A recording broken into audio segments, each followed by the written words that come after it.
What's up, guys? I'm here with Joel CamaKO Camilleri. 38 pro fights, 29 wins, 14 knockouts, and current manager and head coach of the Tszyu Fight Club. Joel, thanks for coming on today, bro. Thank you, bro. Looking forward to a good chat with you. Yeah, bro, I can't wait. So you've had a bit going on lately. Talk me through. I mean, you've been pretty busy, so let's just talk about what's happening right now. I mean, you just had your fight. You've been training pretty hard. So what's been going on with you? To be honest with you, man, obviously I moved to Sydney this year. Been 12 months in Sydney, managing and coaching at the Zoo Fight Club. So for Christmas, I headed home to see my family. But before that, I was in Dubai, had a big fight, come back to Sydney, flew to Melbourne for 2 weeks, and now I'm back here, man. Trying to organise my first fight of 2025, and also trying to work out the life of Sydney, man. It's been a Mm, year, but it's not a place I recommend to you guys. yeah, yeah. I remember. Can you hear me? I think my Yeah, yeah, camera's off. yeah. Yeah, one sec. Let me see. Is it back on? No, Yeah. All right, we're no, back. yeah, Is it back? Yeah. Yeah, I yeah. remember. The last time I seen you, I think you were just about to make the move. I think you were a couple weeks away. Um, and I've seen from your socials you're not loving it in Sydney. Um, but I mean, it's been a while, man. Like, yeah, I mean, how's it going at the gym and everything? Are you enjoying sort of life there apart from the Sydney part? Like, are you enjoying being at the gym now? Because I know you've got a good crew there and everything. Yeah, it's honestly, man, it's great. Me and Tim are good friends, and the Mm, crew at Zoo mm, Fight Club. It's just like I never planned to run my own gym while I was still active as a fighter. mm, Um, I couldn't really turn down this opportunity. I wanted to come down and obviously run the Zoo Fight Club and network, and mm. try growing my career, but more to grow my future for after boxing. After this year, I've Yeah. realised that I've got a lot left in my career. I've got a lot left. I truly do believe I can win a world title. If the cards are played right, I can do that. So Sydney as a place, it's hard to describe why it's not great. It's more the vibe. When you feel something's off, that's Sydney. Hmm. Um, but 500 meters from the gym, I'm 1 kilometre right down there to Brighton Beach. Like, I should be over the moon, but I'm doing what I love is managing a gym and training. But to be Mm. honest with you, man, I don't see a future for me in Sydney. Yeah, I think it's like just the familiarity as well. Like when you're used to a certain place, that's what feels comfortable. That's what feels home, you know. But yeah, it's interesting. Um, yeah, how that ends up playing out. Um, but yeah, Yeah. I mean, I think there's some awesome things in your future, and I can't wait to see it all unfold. I mean, you've achieved so much in the sport already, especially for Oz boxing. Really, brought a huge following to Oz boxing, I think, and that's awesome. But like, I mean, you've achieved so much now, but I want to go back to the start as well. So, like, what even got you into boxing in the first place? Like, what was it that started you? How'd you get there? Uh, I've told the story a few times, but I always try to change it. There's always small, like little things I miss out on. But it was more just literally us just catching up in my house. It was the kickback house, and we all used to put on the boxing gloves, man, and just bite each other. And I always was that tough kid. And growing up, I was known as the kid who could take punches. And this turned into fighting in the backyard. We'd have a kebab. We'd fight in the garage. And how my actual working out started, I used to play this game Hmm. called Counter Strike, bro. Remember Counter Strike? Yeah, yeah. I remember Counter Strike. Bro, I'm a bit older, I think, than you, but there's 1.5, and my dad used to ban me from Counter Strike when I would muck up somewhere. So I'd get Yeah. really angry, and because I couldn't get my anger out, my mum made me start doing push-ups, and that led to me getting a bit better. Then I'll do 1,000 push-ups a day to get my anger out, like 500 Oh, minimum. wow. And then my mum Yeah. put a boxing bag up in the garage. Hmm. And then I fought some kid in my garage, and he beat me up pretty bad. And Mm. I got all good. But then after that, his mate goes to me, bro, like, you're too tough, man. Like, come down to the gym with me. So he walked me, a guy named Ali Mansour. Mm. He actually walked me into a Muay Thai gym, Team Ultimate of Mm. Johnny Sheeter. Yeah. Wow. And yeah, That's from wow. Muay Thai to boxing, you know. Hmm. So, how long did you do Muay Thai before you decided to make the switch over to boxing? Oh, I always say 18 months. I've been saying it for a long time. Uh, Yeah. but twice a week. It was like a Monday and a Wednesday thing or whatever it was, twice a week. And I'd go Mm. home 3 in the morning watching Mike Zambides, bro. I'd be doing Yeah. flying kicks on the bloody knees on the bag, and bro, I was rolling my shins. I was kicking poles. I was punching things, bro. I was into it, you know. Then That's I went to a sick. boxing gym I went to a boxing gym in Footscray. I was a nut, man. Like, I'd play FIFA with Mm. my mates, and if Mm. I lost, I'd let them punch me to the skull, like bare knuckle, bro. And they said, what? They hit me, and they just smacked me to the head. I swear, bare knuckle just banged to the head, and I'd feel better. Like, I was like ADHD, bro. Yeah. Yeah, yeah, ask my mates, bro. I was like, they can try to headbutt me or punch me to the head.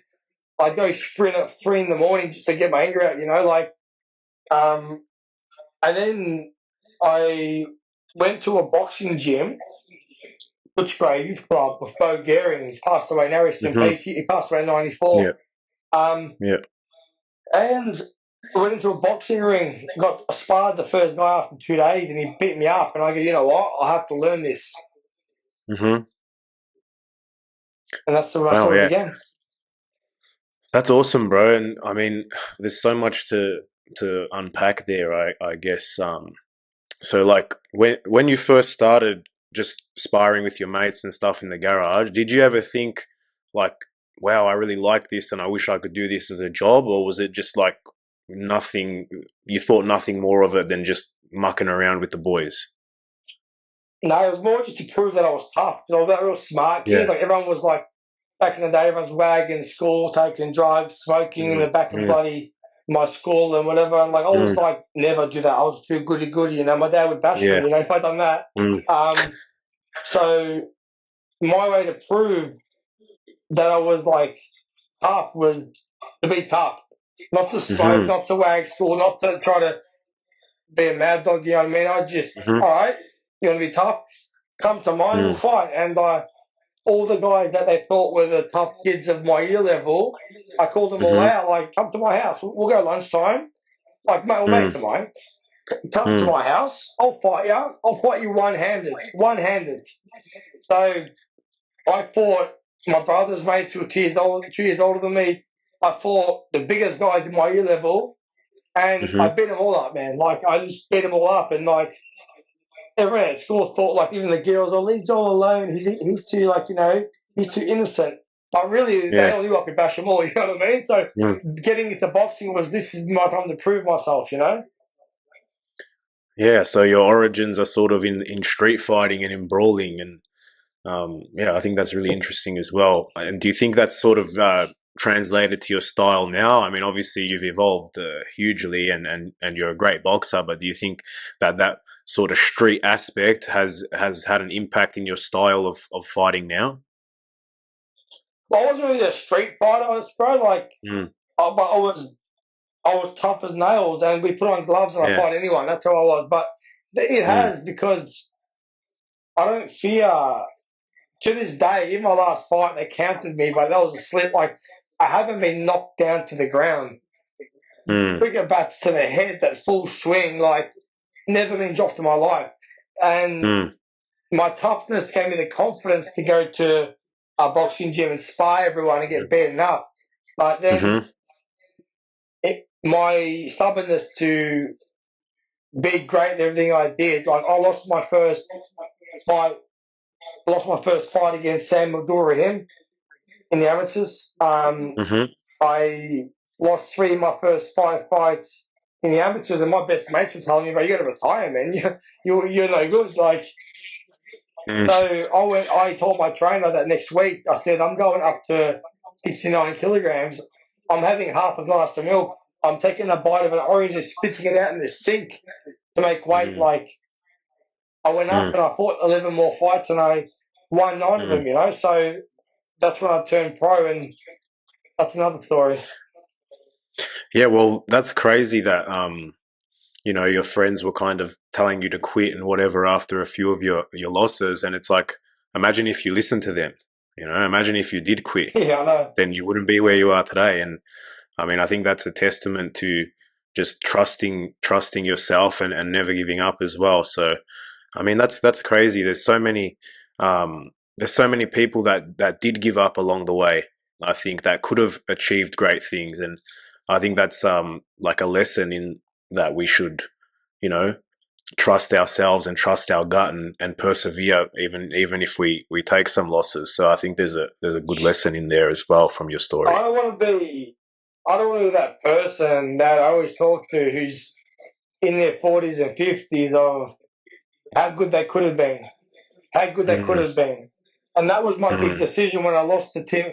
When I lost to Tim Zhu, and my trainer and good friend right now, like wanted me to retire. In my head, I'm like, I'm not punch drunk.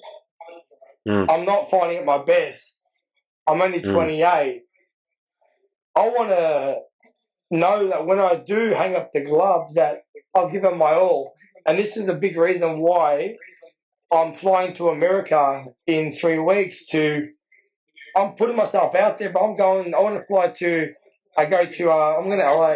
I want to go to mhm, Joel Diaz, who's a big trainer. He trains at Israel Madrimov, who just lost to Terence Crawford, and I want to go and uh, spar these kind of guys, the best of the mhm. division, and say and test myself out. Because if right now, this time of my career, I can't go with these guys, then where am I going to get to? Yeah.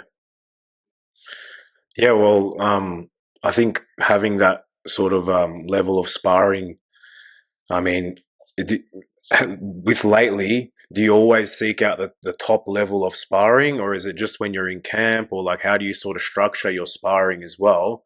And with this trip to Yeah. America, I mean, what's your main goal, I guess, with this trip to America? Is it just to be around the best of the best, or is it more to just work with the trainers as well? Like, I mean, what sort of prompted you to want to take this trip?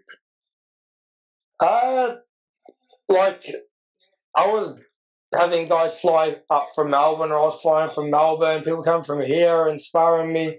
But like these guys are good. But one example, my last opponent, he got taken from the Philippines from like Manny Pacquiao City by Manny Pacquiao promotion CEO Short Gibbons. Grabbed Mm, him because he was a gun.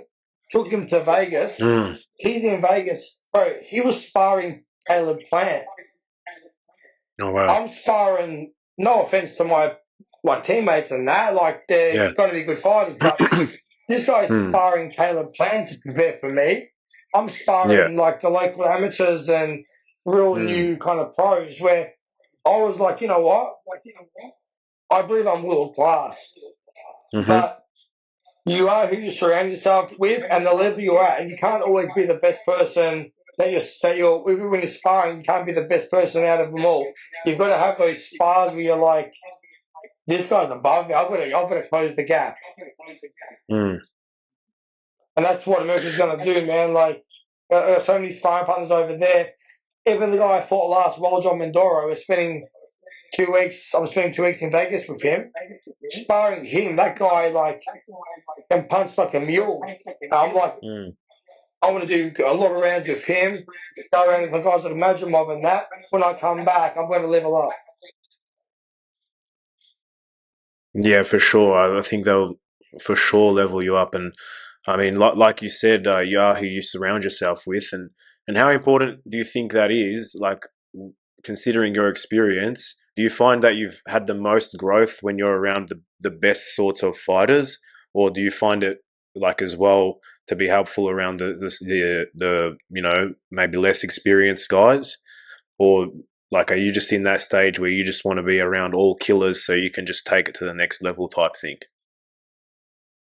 A guy once told me that you're going to be around three types of people or fighters. One, a guy who's not as good as you, because you've got to always keep that level where you prove that you're better than that person, and you've got to keep that level. Someone who's on your level, because it takes your brain, you got to think smart to be better than these people. Some days they might outsmart you, some days you might outsmart them to using your brain because you're at the same level. Mm-hmm. Then there's the guys that are better than you, and what you got to try to do. My trainer Sam Dritter once told me. He goes to me, Mm-hmm. what you got to do is maybe the first time you go there, you lose every round. The next time you go there, you might edge one round.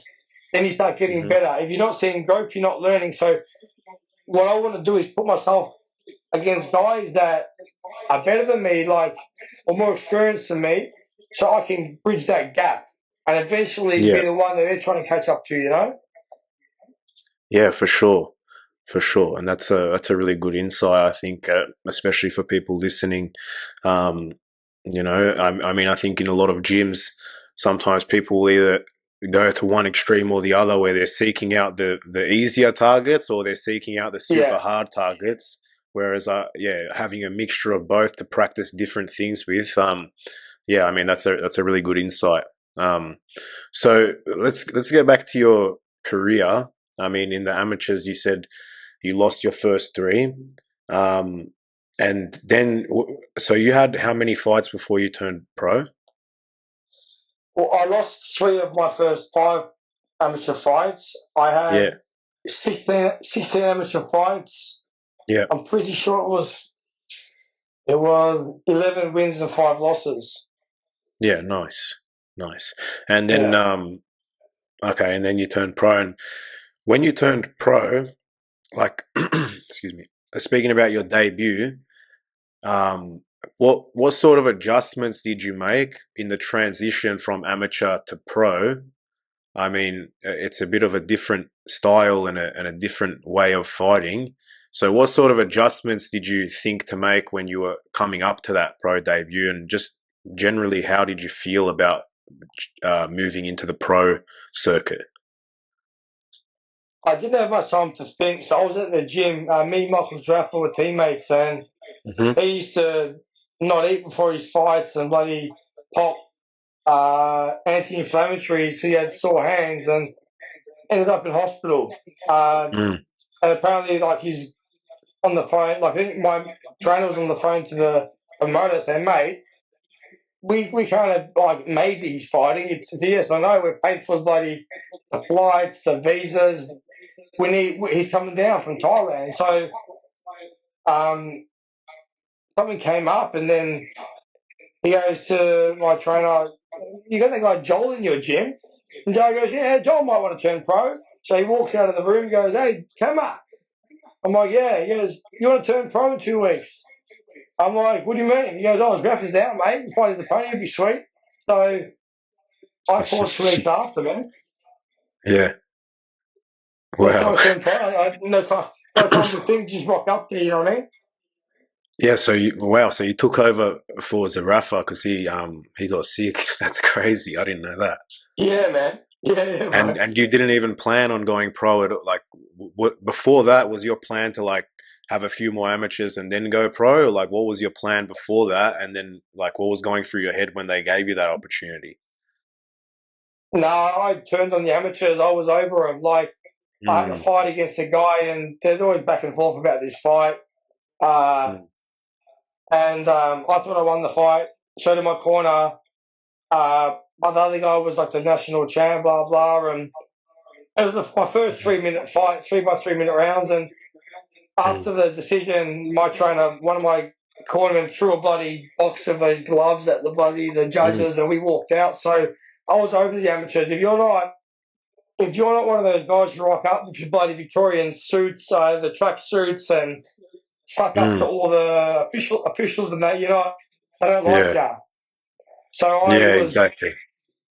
I was over the amateurs anyway. I was like, "Don't get me out of here." So for me, $400, oh, it's all right. Pay my trainer, walk away with whatever $900, which is nothing at all. But like $900 is better than fighting for free. So I'll go. Let's go pro. Yeah. Oh, but before that, was your plan? Like, what was your plan to go pro before that? Was it like you wanted to do it after that last fight? Where you were pissed off with the judges.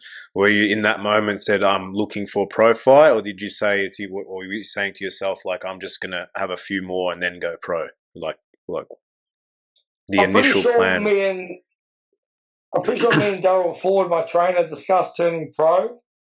Mm, I was never going to be Olympian, man. I didn't have that style. I wanted to punch on. My nickname yeah. CamaKO was from bloody gym wars, bro. Like we'd go to war. Like you can ask the rapper one day. We went to war, and people would come into our gym and ask him like they'd be cracking me. I'd roll over hand right, and just my opponent would just drop, and Mm, that's how my nickname came about, man. My man, right, used to yeah. save me, and my trainer Daryl went from camo to CamaKO, you know. So loved wars. I had the pro style. I didn't have the amateur tip tap style, you Yeah. know. Yeah, that's what I mean when like making that transition is like the style Mm. is a bit different and what are your thoughts on the strategy I guess in amateur versus pro because I've found it to be like in amateurs your rounds are usually shorter.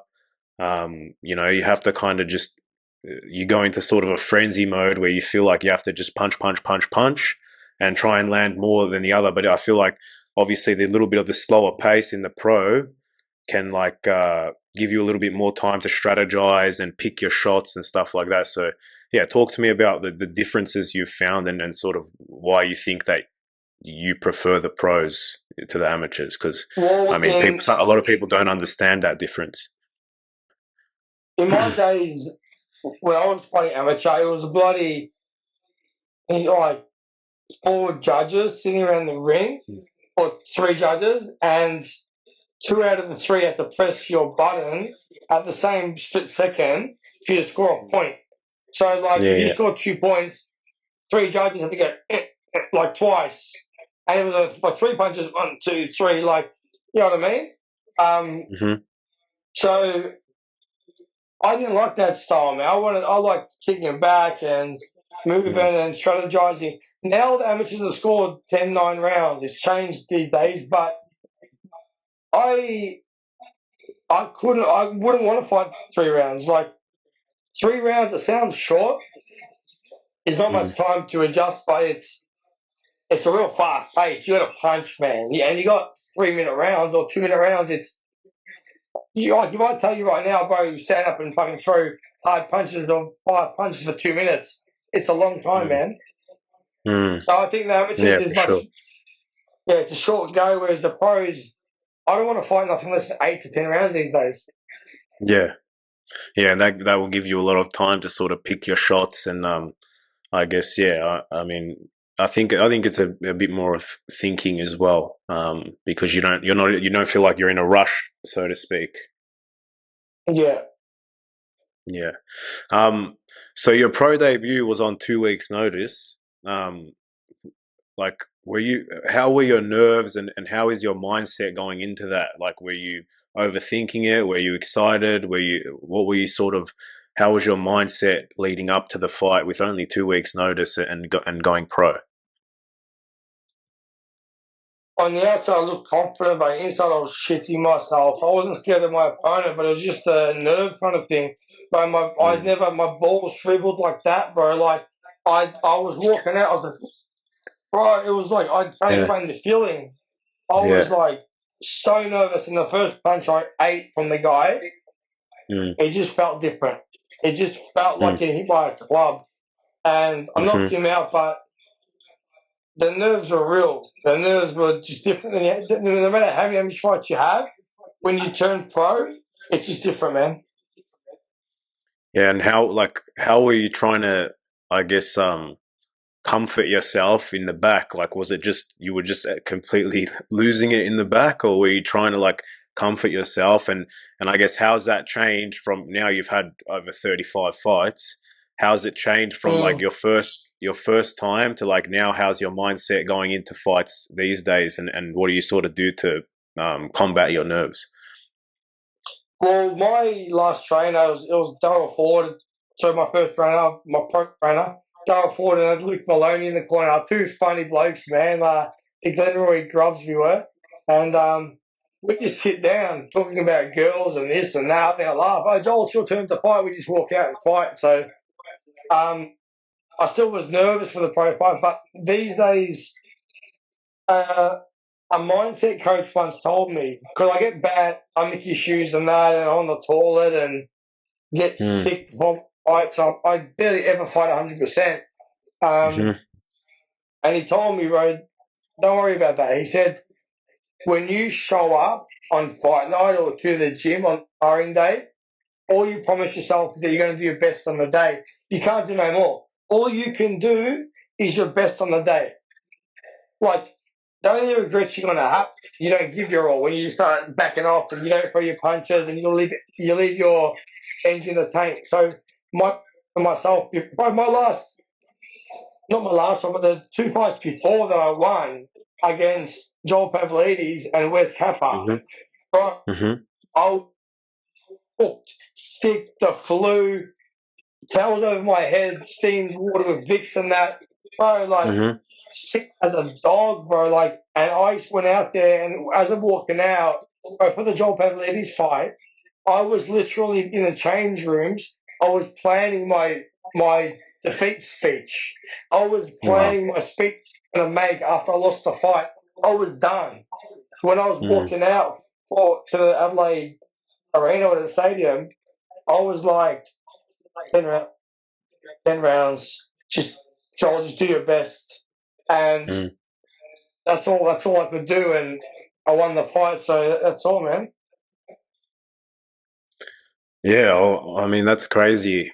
Like, it seems that every camp there's always something, right? Like, there's always like a sickness or an injury or something. But to have to go through something like that right before the fight and essentially relegating yourself to a loss, and then coming through that, like, did your mindset change when you got in the ring? Did you start to feel like, oh, maybe I don't have to accept defeat right now. Maybe I don't have to plan my defeat speech. Like, how did it change? Because you obviously won, and I think you got the knockout there as well. So it was. I mean, for people watching, it looked like a great performance, against a top prospect as well. So what sort of changed from like feeling like crap and planning your defeat speech to then coming into the ring and giving a good performance? Is like, what was the shift there, and what do you think? How did you control that? I guess like, um, so yeah, how did you control that sort of outcome? I guess. My career was on the line, bro. My career was on the line. I was just thought to myself, man, this is it. Like, you lose your fight, your career is done. Like, it's literally done. All my effort I put in is done. So once I got in there, I was like, I'm going to block him. I'm going to just look confident, do what I got to do. Hopefully he doesn't pick it up that I wasn't feeling great. And as he attacked me, I think it was the first round, whatever, I dropped him with a hook. Um, and in my head, that's when the confidence came. I was like, oh, got him. And then he started coming hard again, and that's what built me up. And then every time I hit him, I just saw him like wobbling. So the Mm, confidence was there that I was counting the rounds. I was like, I've dropped him. I'm up 2 rounds. Oh, I've won that round. Oh, he's coming close that round. And then I heard him, and I'm like, okay. So I was trying to count the rounds, like, oh, just win the rounds. And when I found the opportunity, I finished him with overhand right. yeah. Well, so you dropped him in the first round, and do you think that if you hadn't have dropped him in that first round, that your mindset might have not changed and you wouldn't have got that confidence? Like, what that sounds like to me is that you just got that confidence, and when I'm thinking about mindset in fighting, I think, you know having that confidence and belief in yourself is super important to translate into your performance. So, I mean, basically, what I'm saying is, do you think that that first round gave you the confidence to actually think, maybe I can win this? And if that hadn't have happened, maybe it would have been a different way. And like, it's kind of all in your head. Like, Yeah, I agree. Like, I was like, I don't know how I'm going to do 10 rounds. I couldn't throw 4 punches on the pads with my trainer, bro. I asked my trainer Dino, he's like 1-2. I go 1-2, and he slapped me like, what's wrong? I go, try. I walk over to the plant and just spit like just chunks of like, I don't know what it was, like acid, like clear Mm. phlegm. And I'm farting my pants. I had to pull down my pants. I had to pull down my shorts, bro. Open a lock with a boxing glove on and go toilet and come Oh no, back spitting in the plant. Then I had to walk out, bro. I was gone. Like so, that's after crazy. dropping him, I was like, oh, okay, maybe I can stop him. I can stop him. So Mm. he gave me confidence when I dropped. I just went, but and just Yeah, went down. I'm like, oh, what the hell? He's yeah. down. And then You were probably a bit surprised too, considering how you yeah, felt. Like, yeah, yeah, but like I've been through a lot in my career for like 38, 39 fights, pro fights, including the IBA last fight. I've been through a lot, like feeling absolute shit. So now I'm like, you know what? Even go to Thailand and sparring over there in the heat, always being sick with bloody staph and flus and whatever, like on antibiotics, then you spar some killer. Um, mm. Gave me confidence where it doesn't matter how I feel, I can beat anyone. Yeah. That's the thing. I think a lot of people, like fans as well, don't really understand is that like what goes on behind the scenes. Like a lot of the time, these things are happening with fighters, and you just see them perform, and they never think about all the setbacks that are happening behind the scenes. And um, yeah, I think like obviously as a fighter, you want everything in your camp to go perfect, but like you said, and for I guess anyone listening who's starting their career or any people thinking about is that when it's time to fight, you have to fight, no matter how you feel, and that's kind of the lesson that I'm getting from this. Just hearing what you say is that there's always going to be something, and you're never going to really fight on 100%, but you have to push through anyway. But there's no excuses, man. It's like, and that's why I talk to my fighters I train, the members I train about the most important thing to get to a high level is your boxing IQ. There's Mm-hmm. some guys out there who've got power, like Deontay Wilder. He did Yeah. win because he was as well the bronze bomber, but Hmm. his boxing IQ when he was pro, it wasn't his boxing IQ winning his fights with his power, but he's one of a million. You need to work your brain, be smart. So my biggest advice to fighters: don't define yourself as a certain fighter. Mm-hmm. Don't listen to your trainer when he says have to jab this way or you're walking wrong. You're doing this. Like when I see a person do something I believe is not correct, I go, all right, maybe it works for them. So I watch them and they do it in sparring and it doesn't work. All right, that's wrong. You just change it. Let's adapt to it Yeah. or improve it. Too many trainers these days are like, this is the way you jab, this is the way you throw right hand. Joel's wrong. Joel's left hand's Mm-hmm. down. Like, I don't have a certain style of teaching boxing, man. I've got a toolbox. When I train my fighters, I fill their tools and tools and tools, and they show me their tools and I sharpen them. And then I keep filling more tools. So when no matter where they are in the ring, no matter who they're fighting against, no matter how they feel, they can always adapt. And my favorite fighter is Andre Ward, and Hmm. he's like one of the highest IQ boxers of all time. For sure, for sure. Um, wow. So when you're training fighters, do you think that it's so you're saying that you don't teach them say one type of jab or one type of thing. Do you prefer to just work with what the person's naturally got? Like, for example, if you were to have someone come in off the street, let's just say a young guy comes in, and he's got nothing, absolutely nothing, no combat experience. Where would you start? Like, because you said you don't like to teach, say, one certain way, and you want to kind of work with each individual.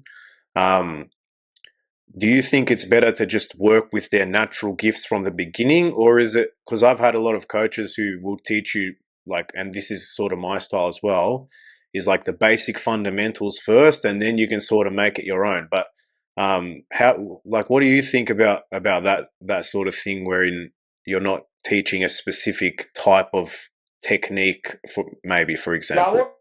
what I mean, like, obviously you teach them the basics, but I'm massive on footwork. Yeah. And what impressed me is not how hard you land the punch or how well you land the punch. It's how well you move your feet and how well you Mhm. defend yourself. And what I do when I first get somebody is I get them in their stance. I have them stepping backwards. Today we done a drill where we sit on our back foot and we either kick back out of range or we step back once, step back twice. I had them following each other around, trying to stomp at each other's feet, boxing, Mhm. turning, like so. I work on their fundamentals, but then I put it into play. Then Mhm. like, example, to catch a hook. Like, oh, Mhm. I'm gonna slap you. All right, Mhm. so it teaches them which hand to catch with. So if I want to slap them on this side of the face, they have to use that arm. So I got to slap them, and they just go like that, and it's kind Mhm. of right. Yeah. Except I Yeah. had them like slapping each other, also punching down the middle. I teach them how Mhm. to catch. Then, Mhm. all right, you can't catch well, step back. You can't step back, you can slip. You can't Mhm. slip, you can catch on your front hand, catch on your back Mhm. hand. You can catch. Mhm. I teach, I give them options so when they're in the ring, you might be able to throw a right hand to land on one opponent, but then, and the second opponent, then you come across a Mhm. guy that you have defined yourself as a man, front foot fighter that knocks people out. Then this person Mhm. pushes you. What do Yeah. I do? I'm a front foot fighter. I'm trying to tell me I'm a front foot fighter. Nah. Mhm. I teach them how to fight on the back foot, on the front foot, how to catch, how to sit, how to change. Bro, like, it's, I'll put my fighters on the ropes and they can fight in 4 different ways. Like, that's my style. I'll teach you everything, but I'll start from the ground up. Yeah. Yeah.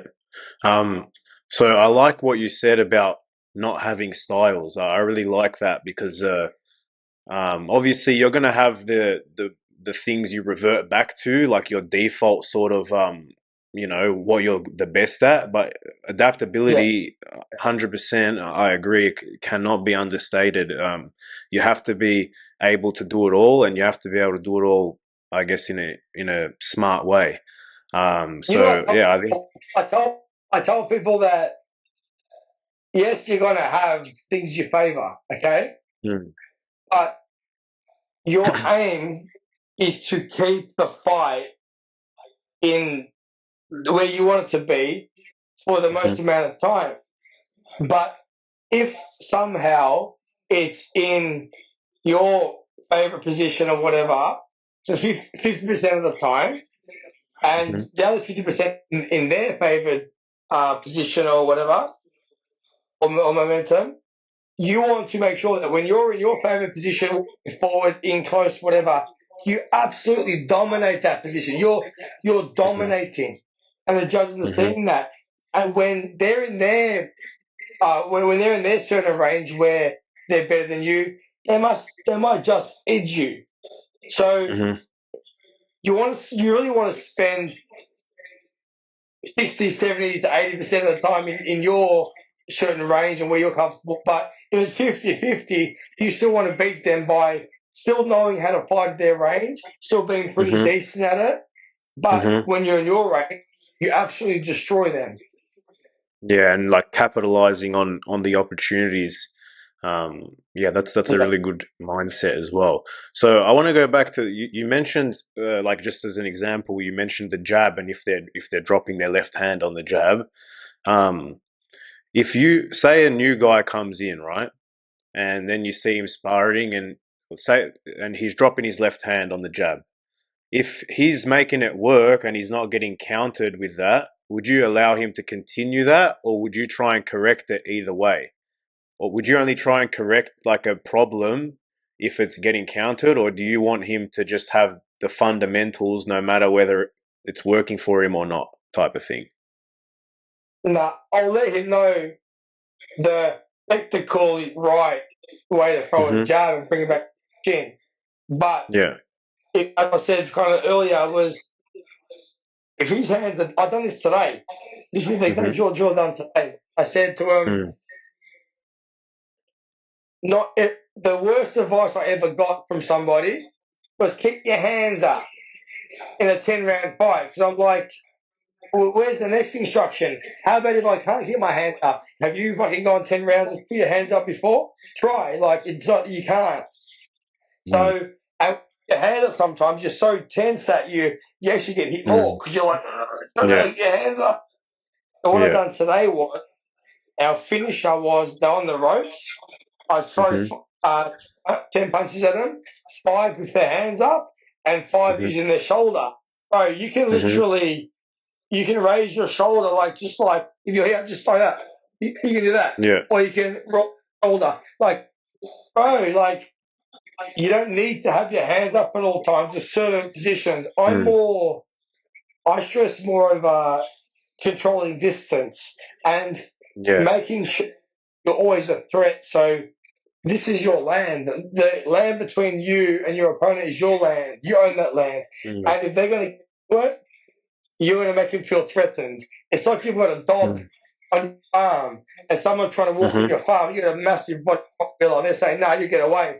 So my Mm. hands, my feints and that on that Rottweiler Mm. saying, you walk into my farm, you're going to get hurt. Mm.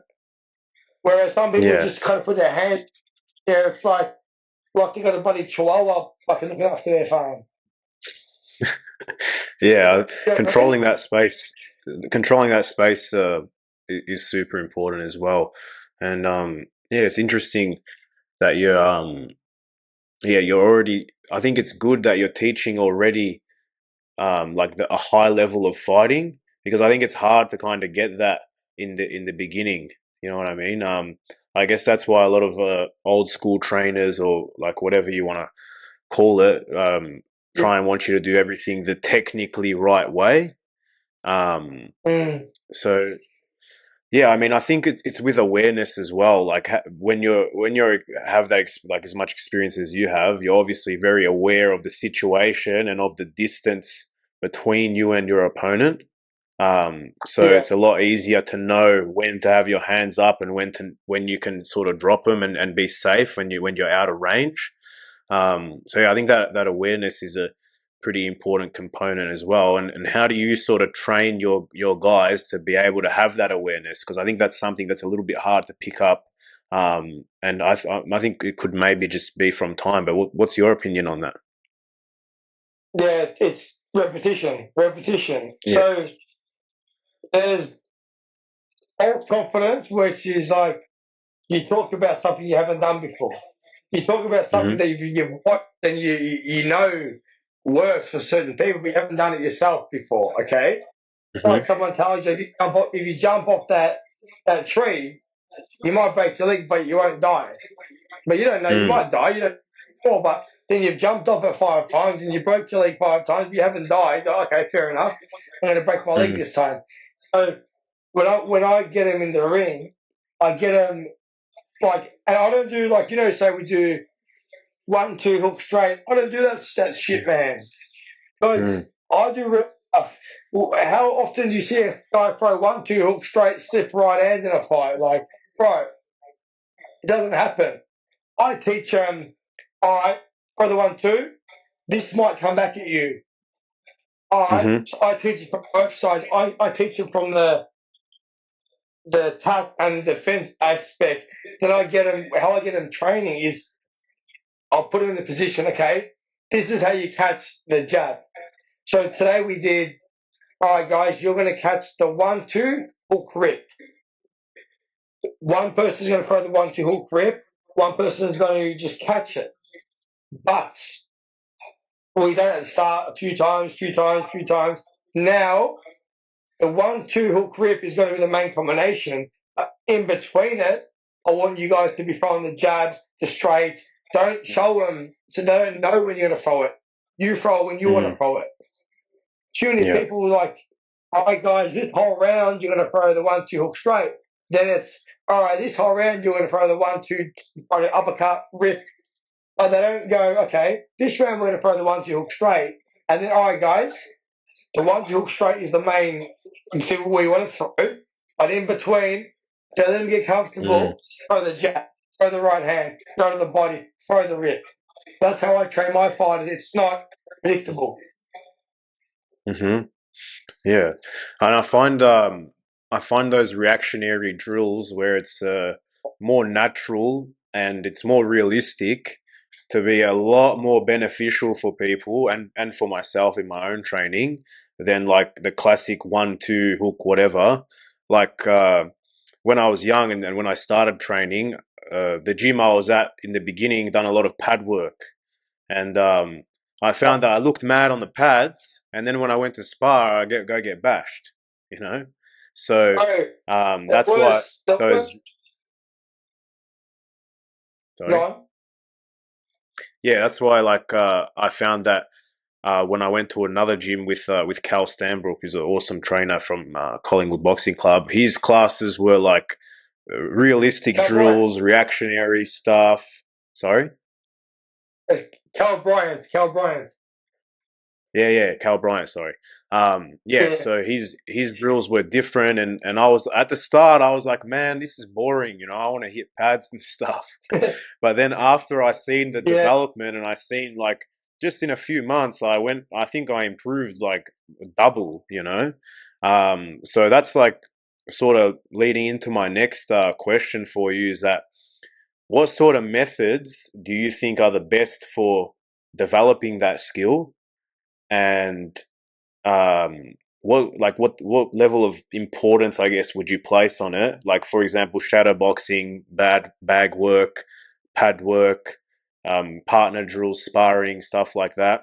What sort of things do you think are the best to develop your skill, and what do you think people get wrong? Because yeah, I think people just overstate the importance of pad work a lot, especially when they're beginning. And because pad work is very good for your ego, when you hit, you feel the pop and you hear it, and it feels nice. So, what do you think? I guess is the hierarchy of developing the skills that you need, and your sort of method for that. So you hit the nail on the head. Hard work just for guys who want to pump their own tires, bro, and wear their Louis Vuitton Mm. fucking jumpers to shop. And, like, bro, it's literally like driving an AMG to show up at bloody down Brighton Beach. Like, like, that's what Yeah. pad work is. Pad work, there is, Mm. no, like, pad work is for sharpness, and Yeah. I believe in glove on glove. Me and Sam the Bruno, when I trained Sam the Bruno, was glove on glove. Me and Blake would do Mm-hmm. partner work, umbrella, and if I throw a 1-2 incorrectly, I'd cop a left hand in the chin.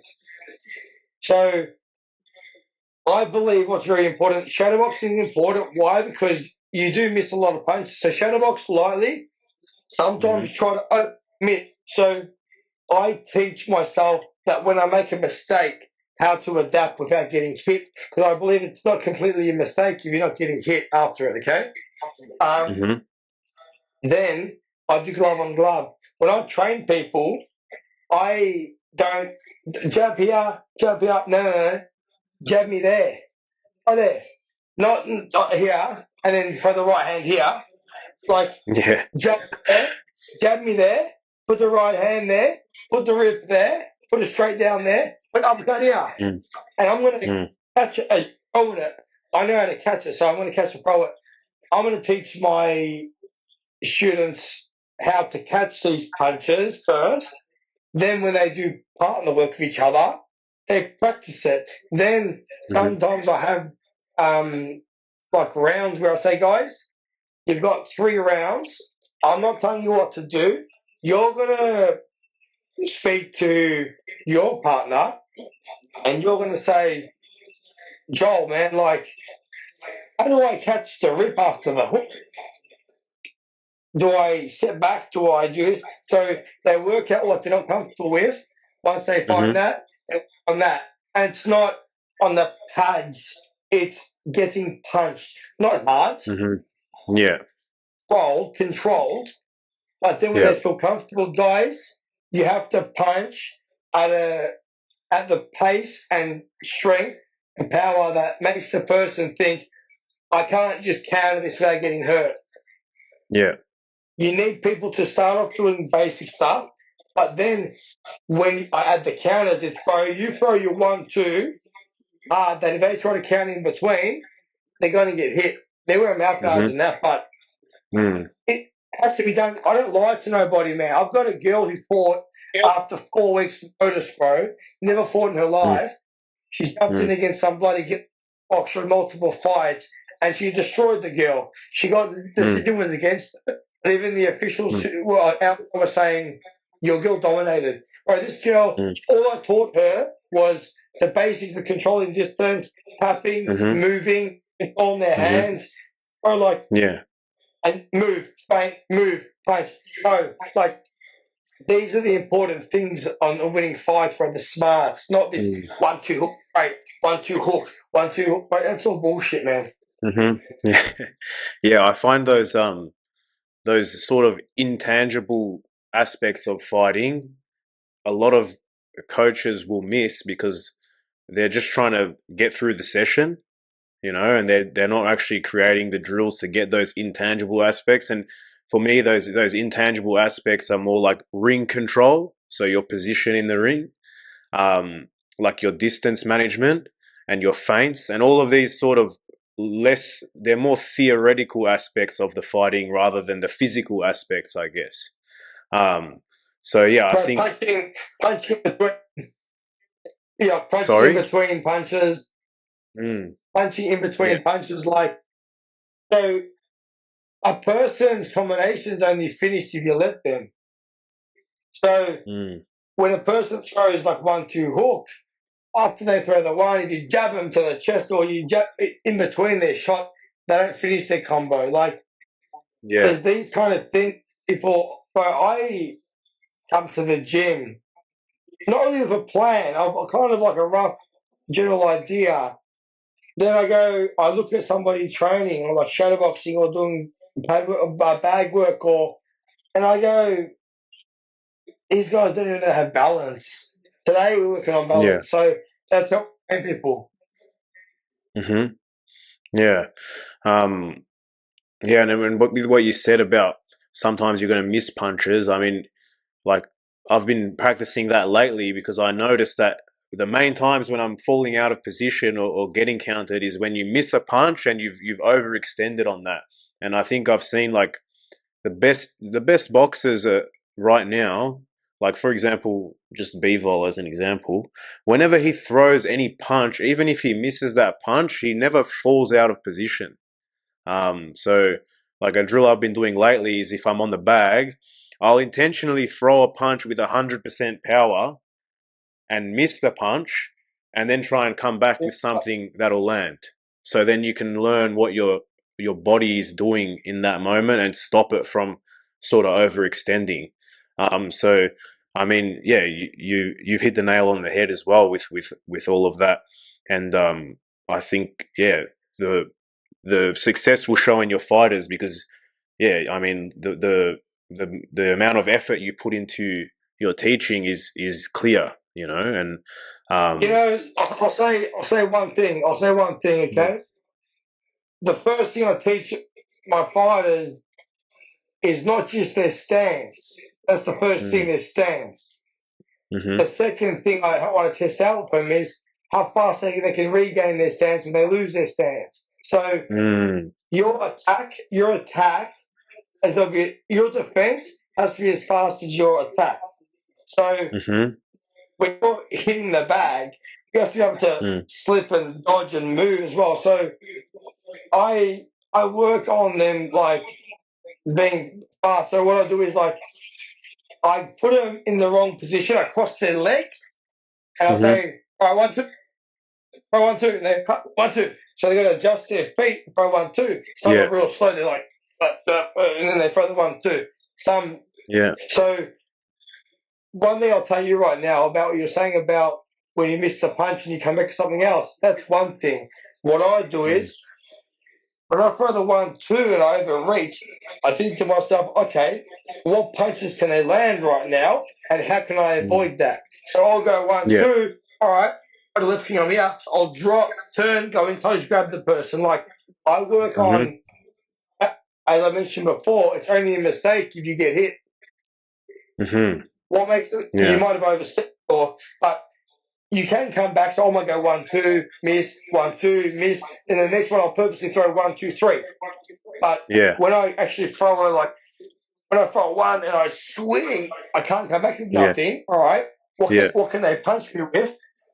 All Yeah. right, the right can come. All right, here, drop, timer, Mm-hmm. back. All right, I'm sweet. Back, reset. So it's how fast you can reset without getting hit.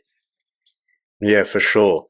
And I think that having that defensive responsibility, I guess, is what I call it. Is super important. And I mean, not just thinking about the attack, thinking about the defense as well after your punches is something that I think a lot of people, especially when you're beginning, I mean, I guess learning defense is kind of boring in a way.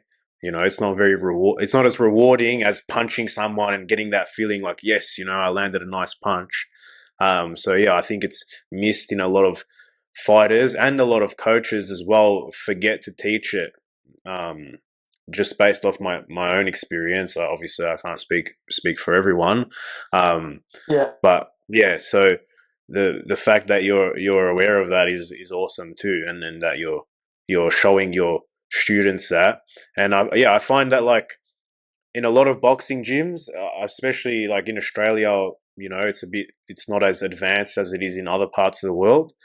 That you'll get a lot Yeah. of, like, classes where it's just like, 3 rounds skipping, 3 rounds shadow boxing, Yeah. 3 rounds on the bag, 3 rounds this, and then that's it. That's class. And I find that to Yeah. just be lazy programming. And to me, especially as a beginner, you can't really, if you're a beginner, you can't really work on things on your own because you don't know what's right or what's wrong really yet. You don't know what works for you. So that's why I think the development of a lot of fighters is really delayed, because it's kind of lazy programming by a lot of coaches. Make it fun and make it real. Like Mm. defense is boring if you don't know how to teach it properly, bro. If Mm. you want to learn defense and you want to do Mm. proper glove on glove kind of work, you come Mm. down and you spend a day with my trainer, man. My trainer Dino Billinghurst. Like he will put one on your chin, on your body liver. Like he my my glove sessions with him are just as hard as my sparring sessions. Mm. It's real. And when I teach defense, I tell people, don't look at, when someone's working in defense and say, oh, guys, we're working on catching the 1-2 hook. Mm. I make my people see it as one's catching the 1-2 hook and one throwing the 1-2 hook. Mm-hmm. Yeah, 100%. Because I think, even in my own experience with coaching, like, people will, if I'm saying, okay, we're working on this and we're doing defensive whatever. For example, yours with the 1-2 hook. A lot of people Yeah, will forget that they're also throwing the punch. So they, like, yeah, yeah, they'll yeah, switch their brain off and just go 1-2 hook, where it's like yeah, you're still yeah. working. Like, there's Yeah. always something you're working on.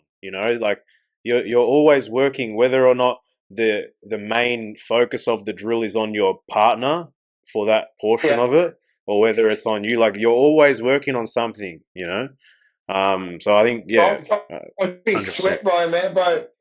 I'm in an apartment in Sydney, bro. There's Yeah, no aircon right now. They're quoting an aircon for my landlord in like a week or two. Bro, I'm yeah. dripping sweat. Crazy. What's the weather like there now? Uh, it was like 32 today, 33. Shit, it's like 2 degrees where Yeah. I'm at right now. Yeah, Melbourne's Melbourne, bro. Where are you? Where are you? No, I'm in Switzerland right now. That's right, it's just my bad. It's literally 2 degrees. It was like snowing Wow, two that's days ago. crazy. Yeah, yeah, it's Far out. crazy. Yeah, I'm not used to it. I can't really deal with it that well. Need the sun, Yeah, I brother. can imagine. Mediterranean skin needs the sun to function. Yeah, true. Yeah. 100%. But yeah, so you've been coaching now full time, I guess, for the past year, right? Yeah, I coach. Yeah, I'm the head coach at the Tszyu Fight Club. I've been coaching for, Mm. yeah, pretty much full time for this year. But Full time, yeah. I really started coaching at so many gyms beforehand, man. Yeah. I Yeah, I at remember. Invictus, I coached Westside Martial Arts back in the day. Even in Yeah. Footscray, I was helping. I've taught everywhere. MTG in Brisbane, bit as their Yeah. but I've been everywhere. It's crazy. Yeah. Yeah, nice. And Yeah. do you like? I mean, I think you enjoy coaching, but what's your thoughts on coaching, and what do you think the differences are in between coaching and fighting? Because, like a lot of the time, a good fighter doesn't make a good coach, and a good coach doesn't make a good fighter necessarily. So a lot of people, a lot of beginners, I guess, think the two are mutually inclusive. Where if he's a world champion, he's going to be a world champion coach and whatnot. So, what do you think the differences are between being a great fighter and being a great coach, type of thing? I think the reason why a lot of good or great fighters aren't great coaches is because they're not great teachers. My Mm, and my background is teacher. I'm a school teacher, bro. Like I teach kids, I yeah. teach teenagers. It's much harder to teach bloody high school kids how to learn a subject than I teach adults sometimes and teach kids how to box. Can be just as hard at times, but I I'm hit and miss with this thing about like, oh, you don't need a fight to be a trainer. So my thoughts are when a former fighter who's been in the ring told me to keep my hands up or to block this way or whatever, I really respect and value their opinion. Um, when somebody who hasn't even sparred tells you to Mm, do something and they can't do it themselves, there's good motivators, there's good bluffers who just bluff their shit away or through stuff, and there's mm-hmm, good teachers that are fighters, bro. I believe right now, I don't call myself a full-time trainer. Why? Because as a fighter, I wouldn't want I wouldn't want uh, one coach that's got a career going on and then have a boxing gym as well going on. Like you want somebody who can commit to you 100%, and that's mm, why I've got other trainers they're working with me. But I will not turn guys pro right now because until my career's over. But let me tell you right now, man, when I become I quit boxing, retire from my boxing career, and I'll become a boxing trainer. I'll be one of the best trainers there, like around existing, because mm-hmm, I believe I can be. Obviously, there's guys who have been there and done that. But I really truly believe I'm a great coach. I'm a great teacher. mm-hmm, I understand kids, and I'm a very smart person. I'm not going to teach this Mike Tyson bullshit. I'm going to teach you Andre Ward. I like the mm-hmm, Terence Crawford stuff. I like the smart, the Bernard Hopkins. 100%, and 100% believe you are an awesome coach already, but you when you fully commit to it, I think you'll Mm. have heaps of success with that for sure. I mean, just with your experience, and again your experience not just as a fighter, as a teacher as well, and also just yeah your mind. You have the mind for fighting as well. So Yeah. yeah, I mean that'll be exciting for the future with your stable of fighters, hopefully. And is that the plan? I guess to retire and become a full time coach, and is that your dream retirement? I guess. My dream was my goal in life. One day I sat down with Tim before I moved to Sydney, man. I was just in Sydney with Tim, hanging out, and might have been in Thailand actually. And he goes to me, "What's your purpose?" Random at, but I swear we're just sitting down. Mm, He's like, "Oh, what's your purpose?" I'm like, "Oh, I'm like, I go, bro," and my answer was, to inspire kids to do better, to Mm. inspire the youth to do better. I My thing is, after my career, I always wanted to have a seminar that I travelled around Australia, but the world, motivating kids on how to see things in the limelight, how to do better, how to be confident. Because kids are weak in their mind these days, man. They're so weak. Like, Mm. not all of them, but their parents are. It's all right. You can do this. Or you can do that. Or you can do this. Like, bro, if I done that back in the day, my dad would batter me and he'd put soap in my mouth and put chili down my throat. Like, bro, Yeah. you're right. You're right. Like, bro, shut up. Like me, I want to inspire. So I'm going to open a boxing gym, eventually a CamaKO boxing gym, and I'm going to have run seminars out of there. I'm going to have all the troubled youth in there. I'm going to inspire kids, but also going to also motivate adults too, man. Because I'm 34 now, and back in the day, 34 was old. But like, I inspire 50 to 60-year-olds these days, bro. So I want to have a community. I'm telling you now, Hmm. my gym in Melbourne, when I eventually open after my career, is going to be the place to be at. Awesome, bro. And yeah, with the helping the youth, that's something that I think is super noble. I mean, you, I think. Do you think that part of that comes from? I guess you could have gone a different way. You might not have been Kamakeo. You know what I mean? You had Mm. this anger inside of you that you mentioned growing up, and if you hadn't found boxing, it might have led you down a very different path. And you know, I've been down those paths, and I've I've seen the negativity that life can bring you sometimes. And I think having that role model and having some sort of program and having resources for young guys is so important. And I really love the fact that you're actually paying attention to that issue. You know what I mean? Because Well, yeah, I mean things. I've given, I've given them a shout out before. My former students, I've got, first of all, Jacob Casa. He's Mm. 36. He's my loss right now. He's a gun amateur. He's he's not a troubled kid, but he's killing it. But then I've got like my old student, Lilo Talape. Lilo Talape. He's just won the Australian Prospect of the Year. He was one of my students. Then I've got Mm. Dylan Savvy. Dylan Savvy is killing it as a super middleweight right now. He's killing it. Then I've got Carlu, little Carlu. He went overseas to fight for a world title recently. So, man, these guys used to be in my class, little kids. Hey, sir, but you box. Mm. I want to box. Or, bro, like, my principal at one of the schools I was at gave Dylan Savvy a free membership at my gym for me to train him. Like, and it was such a great feeling, bro, man. Like helping out Mm. troubled kids do better. So that's why I want to do it. 100%. And yeah, now all those names you mentioned are up and coming prospects in Oz, and I'm sure they'll all be doing some great things for the sport as well. And I mean, yeah, seeing the difference, I know the effect that having an outlet had on myself, and also from what you've told me, having that outlet, I guess, in a lot of ways saved you.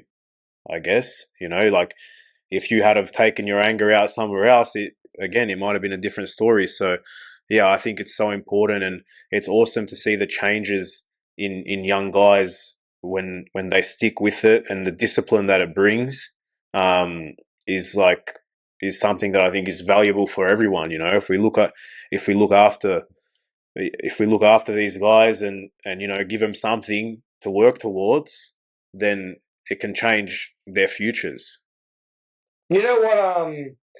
I believe is really important, and this is like I'm not having a dig at people's parents, but like as a school teacher and teaching at many troubled kind of schools, bro, like a lot of troubled kids, I Mm. realized that it was my experience at home, bro. It's like, because Yeah. I was only 20, I started teaching.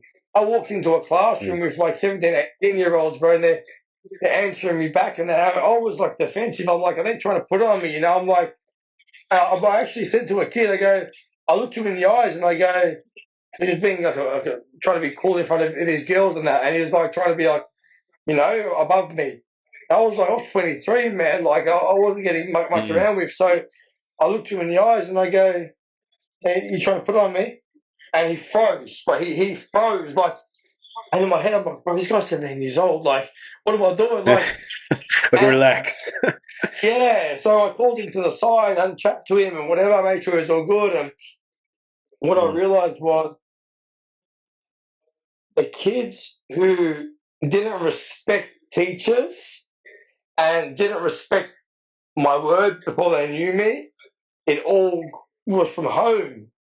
When I Mm. yelled at a naughty kid, or had a naughty kid who had a strict mum or dad, as soon as you Mm. told them off, they get flashbacks to their dad yelling at them, bro. They just look and they freeze. Mm. So what I've realised is that these kids are troubled. So don't judge a kid or youth by their actions. Like, you got to judge them by their actions, but you need to know their background story, what they've gone through to get to a certain extent. I'm not saying that because they're troubled they got to kidnap somebody or do something bad, but a lot of kids have bad upbringings, man. So they resort Mm-hmm. to doing things to make themselves feel better. And my mates, I have a lot of mates, man, a lot of troubled mates who used to run amok. But I thank my mum and my dad. But my dad and my mum, if I rocked up late to a class by 2 minutes, I was banned from sport, banned from all my Counter Strike. Couldn't see my mates. But Mm. there was consequences, Yeah. Yeah, and I think that discipline is really important in especially young guys, and if they don't have that discipline at home, they have to get it somewhere, you know. And Yeah, I think boxing or any combat sport is a great way to instill that discipline in young guys. So yeah, for yeah, I sure. mean the value that it brings is you know I can't even say how valuable it is for young guys to have that discipline in the form of combat sports if they don't, especially if they don't already have it at home. Yeah, for sure. Yeah. Now, you mentioned your parents being pretty strict. Were they also like supportive of your career? Because I mean, I've seen your Facebook. I know your mum's involved as well with the boxing photography as well. And so, were they also supportive of your boxing career? And how much has that sort of, I guess, helped and influenced your career? They've been very supportive, man. Like, I could have stayed working in traffic control and then my dad really kind of forced me and parents forced me to finish my uni degree so I could get my job as a teacher. Like, there were Mm, certain times where I barely had money, bro. Like, I don't mm, have a poor family, but like, I needed money to pay for something because I needed money for this, and my parents would transfer me money where if it wasn't for them, I'd have to go back to work um and work a job. Then my sponsors have helped me a lot too, but my parents are very supportive. Like my mum, bro, she loves boxing more than my dad for sure. Um, she's boxing photographer and that. They're very supportive, but their parents they're worried. I hmm. don't like being around Yeah. people worried. So before my amateur fights, I'd go to my mate Matt's house and we jump in the car and we drive to the amateurs. I wouldn't like when I was over 17, like when I was 18, I wouldn't go to the fights with my parents because they were like, "Oh, did Joel train well enough? Or Joel looks sick today? Oh," and I'm in my head, I'm like, "Oh," but they're questioning me like, how I train and bro, I used to Yeah. hate it. So they're very, very, very supportive. But because they're my parents, they worry too much, so I stay away from them next to a fight. Yeah, you need to be zoned in, focused on the fight. Yeah, Um, bro, yeah. yeah, and apart from like just in terms of your career, apart from fighting, you've also have you run one or two shows? You've run a few shows yourself, haven't you? The CamaKO show. Yeah, yeah, yeah, that's it. I ran the CamaKO show, and why this was is because I had fallouts with promoters. And Hmm. I don't mind people tell me what to do if they're right. But these promoters and that, they weren't right. They were just trying to treat me like a peasant. So I go, nah, this is bullshit. So my manager goes, man, like, tickets, I've got my license, let's put a show on. So I put two CamaKO shows on, man, and it was to prove a point to promoters that I know what you go through. Don't treat me like some little weasel. I'm not just a fighter, dumb fighter, like, not being rude, but a lot of fighters don't know anything about fighting. And that's the sad thing about it.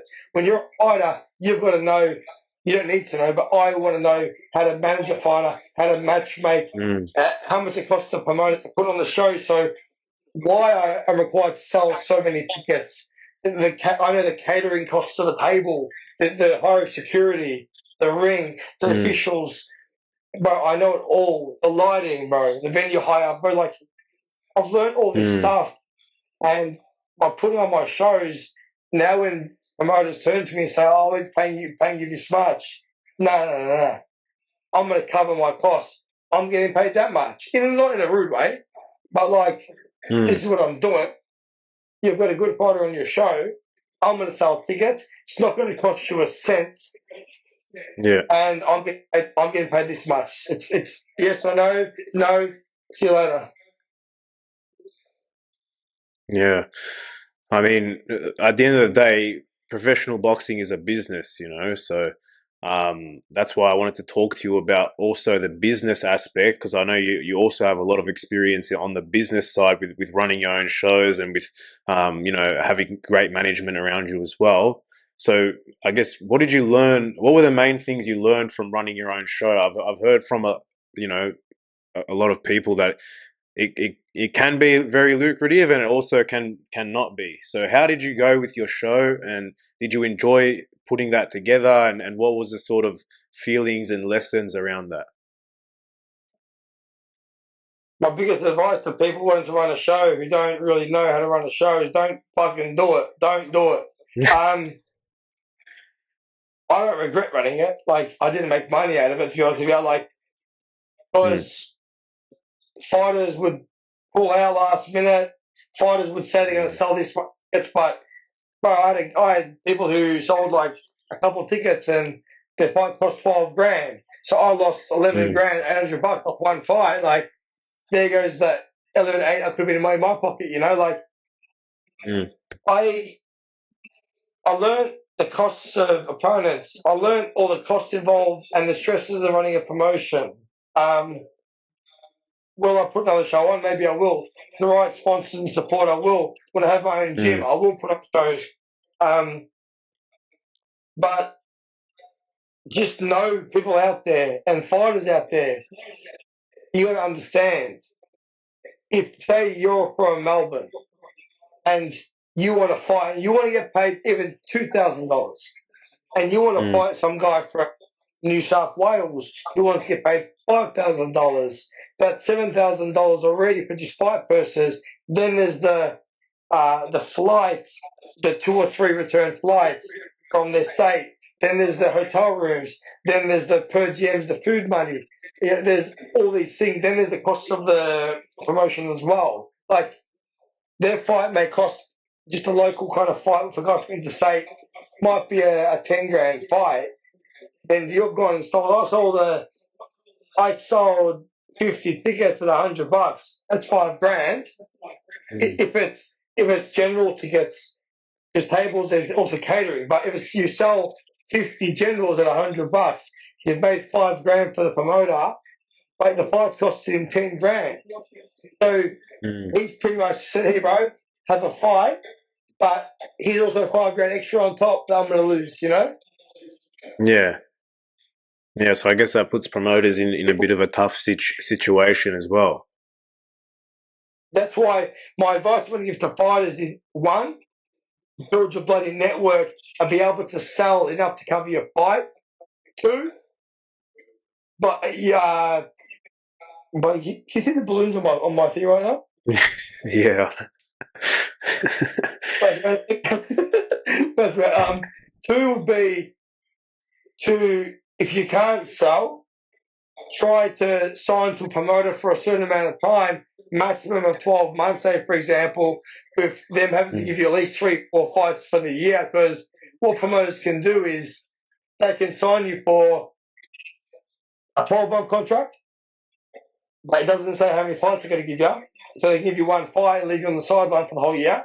Or 2, they can sign you for a 3-fight deal with no limit, with no limitation to the clause or the contract. So Yeah. they can give 3 fights over 3 years if they wanted to.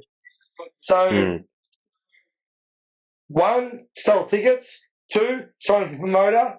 Otherwise, if you're a amateur Commonwealth representative, an Olympian, or a World Games fighter, know your worth. And if you want to know your worth, do yourself a favour and do what many people do and give me a call. Nice. You heard it here first. Yeah. So, like, in terms of management, I mean, obviously, just from that little bit that you've said, there's so much that goes into it behind the scenes on the business side. How long? So, from your first fight, how long were you managing yourself until you signed with your manager, who I believe is Peter Maniata still, right? Like how long were you managing yourself, and how did you get to sign with a manager? uh, my first pro trainer, Daryl Ford, was my trainer manager. My second Mm-hmm. trainer, Sam Gritter, was my train manager. Mm-hmm. I didn't have no. Then I went to Glen Rushton for a bit, 6 months, and then after I decided to move on, I went to Dan Dundee King, and he was my trainer. Mm-hmm. I was having arguments, maybe 2019 during COVID, I think it was, before I fought Adam Copeland. I had a big argument with a couple of promoters and had fallouts, and I went to war with a lot of them, bro. A couple of my mates now, they were back good again. But I hold my ground now. I hold my ground, and they respect me for it right now. And I Mm-hmm. spoke to Pete. I go, Pete, what manager can I get? And not pointing fingers to certain managers, but there's some grubs out there, bro. They're grubs, and they know who they are. They're grubs. Yeah. They do certain things like 2 contract deals where they'll make a deal with a promoter from overseas or whatever, and they'll make 2 contracts, bro. So they'll Mm. say a certain fighter gets 150K for their fight. They'll tell the fighter it's say 75. Mm-hmm. They'll get another contract made. So they'll take their 75 from the promoter without telling that person. Then they'll take their 10% or whatever they take from the 75. So they'll make 75 plus 10%, which is 7.5 grand. They'll make 77.5K from the fight, bro. Where the fighter is like he's only getting paid 75 grand minus usually 25%, around 15% for your trainer and for your manager. So many grubs out there. So when I was talking to Peter many artists, I go, man, can you just guide me? So I haven't signed with Peter, but he's my manager and he's a mate of mine. Like he looked after me when I was first turned pro. He was my promoter. So out of respect for what he done for me as a promoter and paid me 7.5 grand for my second pro fight, where I've got guys with big shows that offer me 5 grand for big fights at my level right now, like have to show him respect and me and him on the phone before, bro. He's a man of mine. I wouldn't call him Yeah. he's a manager, but I don't see him as a manager. I see him as a mate who's going to help me out. Yeah, well, at the end of the day, I guess the job of the manager and the responsibility is to represent the best interests of the fighter. And I think a lot of the time, with what you're saying, with some questionable characters in management, they can, instead of representing the best interest of the fighter, they're representing their own best interests, which unfortunately, it's business, and that can happen. So, but it's that just makes that when you connect with someone in the industry who has the morals and has the integrity, it just makes them so much more valuable, because a lot of the time in that industry, it's not the case. Yeah, it's all about being fair. Like, if my manager's going to say if your manager's going to get you an extra 25 grand somehow, which you're only going to get paid a certain amount, and he got you an extra 25 on top somehow and goes, oh, bro, like, is it right if I take an extra 5 grand? Like, bro, all right, take it. But when they go behind your back and they don't tell you the 25 was there and they pocket the whole 25, it's a different Mm. story. Yeah, for sure, and that transparency, I guess, is what you would want in someone Yeah. who's helping to manage your career. So, I mean, yeah, it's a tricky side. It's a side that a lot of people don't see or don't think about as well, unless you're in it, unless you're a fighter, or unless you're a coach. You don't really see these the shiftiness that goes on behind the scenes. But there is a lot of good people in our industry as well, which definitely outweighs the a few bad eggs. Yeah, 100%. No, there's good Mm. everywhere, man. And in business, there's no friends. And in Mm. business, there's no enemies all the time. Like I mates, I mates with my enemies because, like, they might have a deal for me soon. This Mm. person might have a deal for me.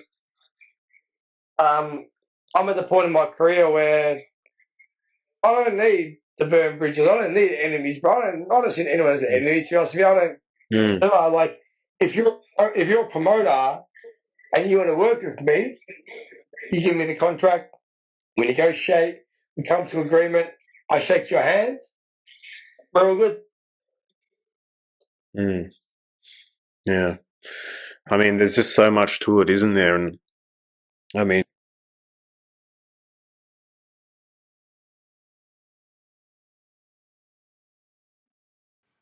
hello. What's that? Yeah, Yeah, can my you hear me? my my audio dropped out for a second, but yeah, we're good to go. Okay. Um, yeah, so we're back live. Yeah, I mean, there's just so much to the game, especially of professional boxing or professional fighting. I mean, yeah, I think yeah, I'm sure a lot of people would have heard things and learned things that they've never heard before. Um, well, you know, I want to go back to your coaching, and you said that you wanted to open your own gym and you wanted to start your own thing, but like, what's the next, I guess, 12 months look like for you?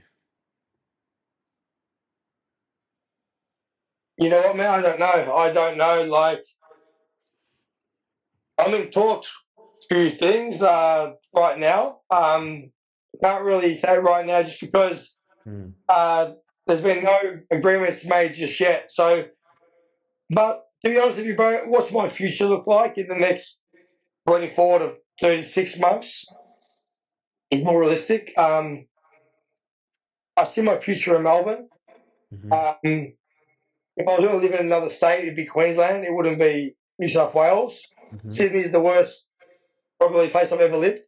Um, I see myself being close to my family, as in like living close to my family, close to my friends, going back to school teaching once, twice a week, Mm-hmm. um, and then opening a gym in Melbourne. As I said, that's my next. It depends on my career, bro. If my career's over in 36 months, then I'm opening a gym, bro. But for now, I'm going to go eventually back to Melbourne, back to school teaching, Mm-hmm. uh, once, twice a week, still train, fight, chase a world title, travel, go to America. And then when I'm ready, man, I'm opening that gym. It's going to take over. Yeah, I'm sick. not competing, but I'm competing. I'm not looking to like blow people out of the waters. Like, bro, the the uh the three best, not best gyms, bro. The three most best businesses, Mm-hmm. gyms that I kind of look up to and learn from. One, Lions Den, my old trainer Mm-hmm. Igor, and Mm-hmm. Christian process, but Igor obviously started off. Two, Fitbit, Darcy Ellis is a legend, bro. He Mm-hmm. always helps me out, man, advice. And three, Team Ellis, his brother, like they're his brother and that crew, like they're very smart business Mhm. people, bro. Yeah. Like the Yeah. way they run their gyms, man. Love them or don't love them, bro. They're doing good. So Mhm. I will not compete with them. Mm. I will join forces. Mm. We'll collaborate. We'll have things happening together. We'll reach Mm. out to different markets, and I'm gonna make his gym a good gym. For sure. For sure. I definitely see that for you. Um, do you, oh, hang on, let me see. One second here.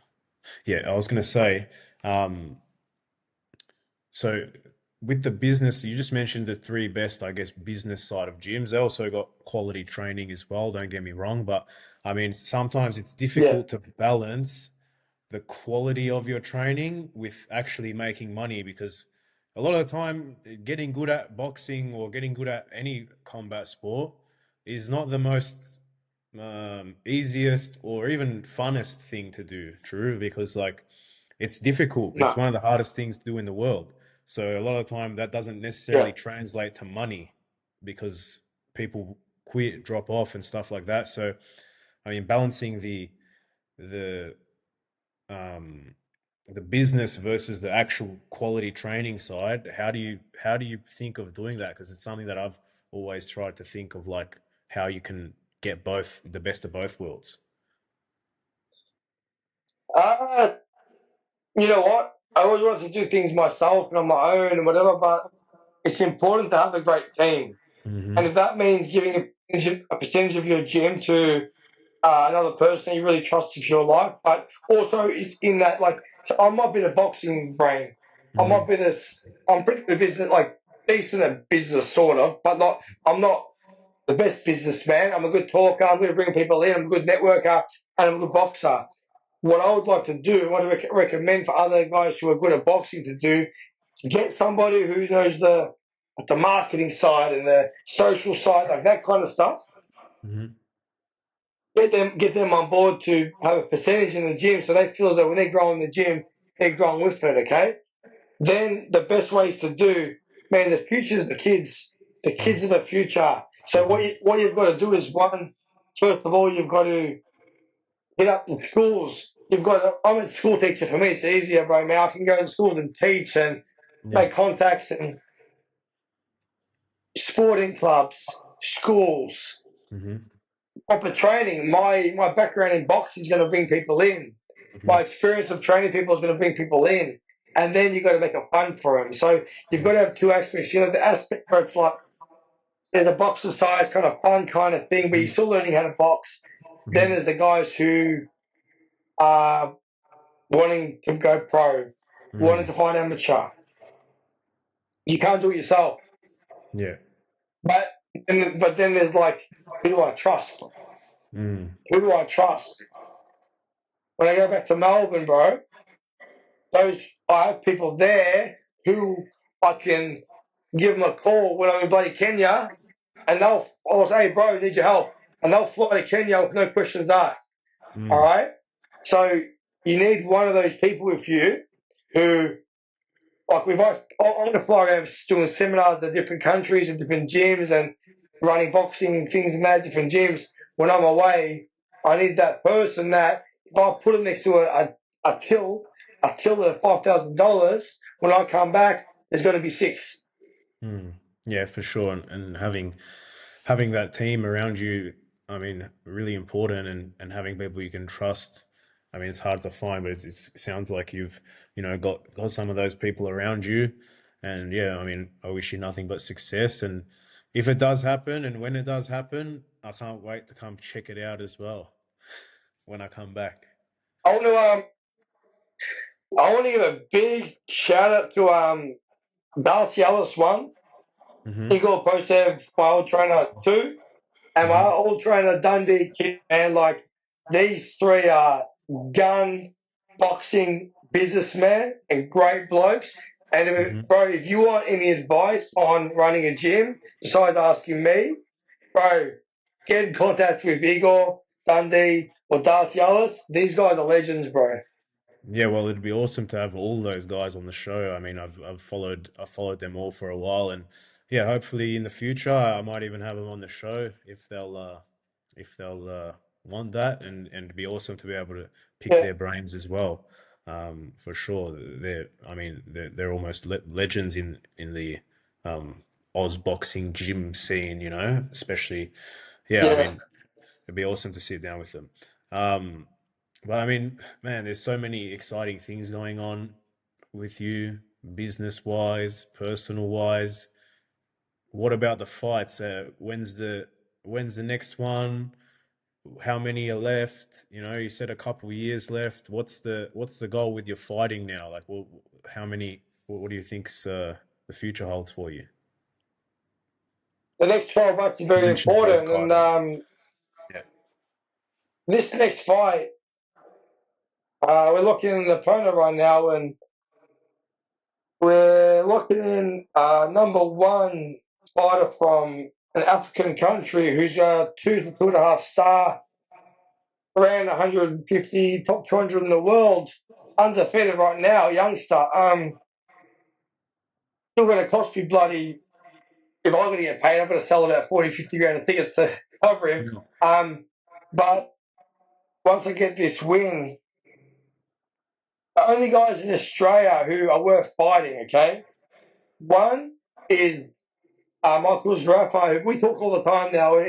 It's probably not going to happen. Like we're just Hmm. whatever. We talk to each other and whatever. But I'm just saying, like guys who are above me and rated. Hmm. Besides him, there's Matteo Tapia, Hmm. um, and there's Andre Mikhailovich from New Zealand. Hmm. So at the end of the day, bro, like this is a business. I've Hmm. lost many brain cells. I've broken my nose. I've been cut open. I've got a fuck like I've got fucked eyes. I've broken my hand. Like I want to leave this sport with a couple of paydays as well. So Yeah. if it's Andre Mikhailovich on an Limit show, if it's I've got calls from a guy from Russia, from Germany. I've got a guy from France going to hit me up after this fight. So wherever the money is, man, like money Mm. and ranking. Yeah. There's no in Australia besides so cut out Zrafa, Materi Tapia, and Andre Mikhailovich in New Zealand that are willing to fight. And everyone's like, oh, that'd be a good fight with this guy. Oh, you don't understand that I beat these guys and I'm meant to beat, then you're meant to beat them, whatever. Mm. When I if I'm gonna fight somebody that's everyone's a risk fighting, yeah, no matter who you're going with. I want Mm. the best. I want the best. I'm 27 in the world right now, man. Like I'm 26 positions away from number one, Yeah. but which is not much. We had like 2,000 something people, so Yeah. I see myself possibly fighting Andre Mikhailovich Hmm. sometime this year. Wow, And if that'd it be doesn't awesome. happen, Mm. the amount of fights that's what I want. I want that. I want that fight. But as I said, man, like I'll ask you a question, bro. If I Mm. said to you, all right, bro, I'm going to give you 60 grand to go and fight this guy from France, or I'm going to give you 25 grand, random numbers, yeah? Mm. 25 grand to fight this guy in Australia. Who are you fighting? Well, you do go where the money is. Exactly right, bro. Exactly right. Because you know why? All these guys, oh, you know what you're fighting for money for? Bro, after my career's over, you're not paying me. Yeah, exactly. You're not gonna support my kids. But when Yeah, I need fucking money to support my family, you won't be there.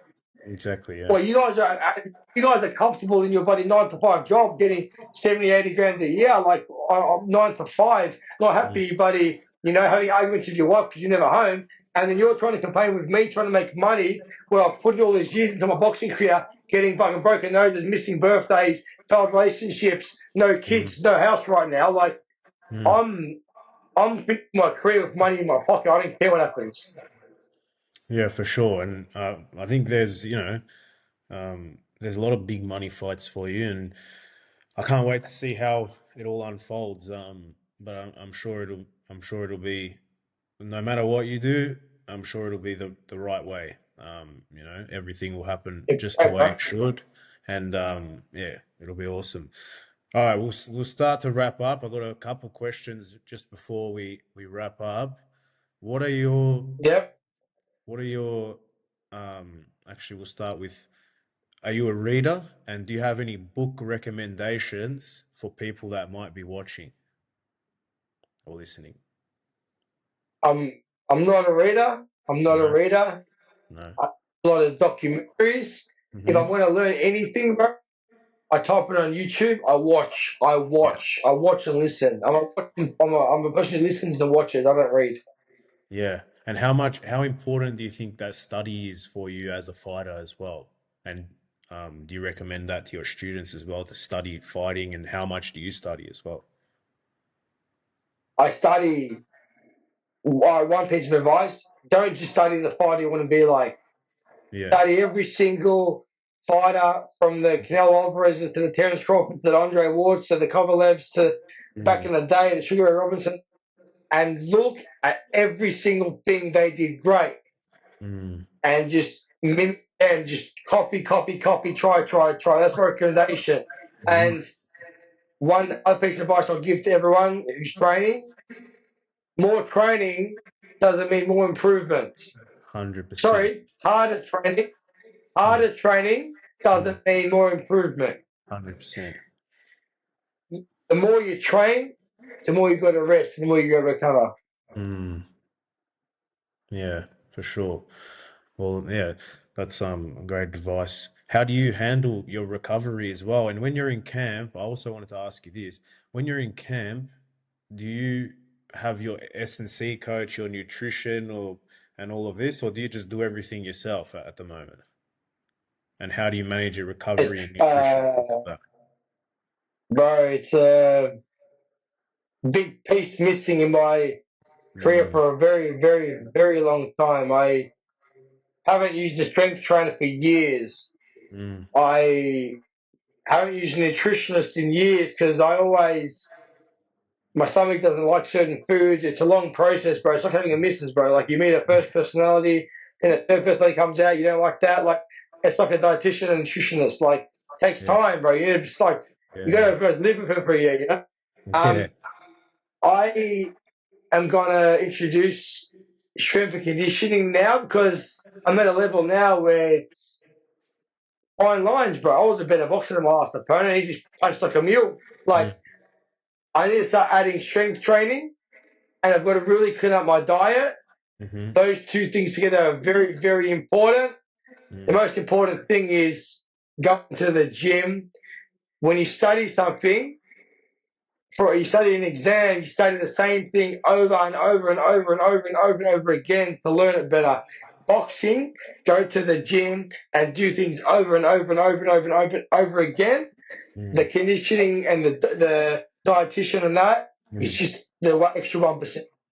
Yeah, for sure. I think that extra 1% would elevate you to the next level if you had that team around you as well with the strength conditioning and nutrition. I mean, that's a big piece that's missing, and like it's Mm. like you got so far without those sorts of things, and if you like get to that point where you have to add in whatever you can, I mean, I think that that could elevate you. But I mean, that's yeah. Um, that's Bro, come crazy on, how bro. Look at much these you've bias. Come achieved. on. Yeah, how Look at these. you've achieved so much without all of that, you know. Um, so yeah, I Yeah, mean, yeah. that's it's crazy, but yeah. So I mean, you mentioned just now that obviously there's no substitute for actual boxing training, actually being in the gym. You can't eat your way, you can't strength and condition your way to becoming a good boxer. What are your top three things if you were to tell someone right now they need to focus on only three things to become great? What would you give them? It could be mental, it could be physical, just any three things. It could be skills as well that they need to focus on to become great or get better. Uh, Footwork.